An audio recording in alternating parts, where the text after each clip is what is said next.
প্রধানমন্ত্রীর পদ থেকে পদত্যাগ করে ভারতে গেছেন শেখ হাসিনা। সেখান থেকে তার লন্ডন যাওয়ার কথা রয়েছে। এমন পরিস্থিতির মধ্যে শেখ হাসিনার ছেলে সজীব ওয়াজেদ জয় বিবিসিকে দেওয়া এক সাক্ষাৎকারে বলেছেন, তার মা আর রাজনীতিতে ফিরবেন না।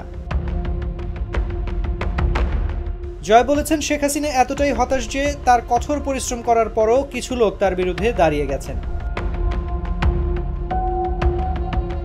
বিবিসি ওয়ার্ল্ড সার্ভিসকে জয় বলেন, গতকাল থেকেই তার মা পদত্যাগের কথা চিন্তা করছিলেন। তিনি দেশ ছেড়েছেন তার নিরাপত্তার জন্য।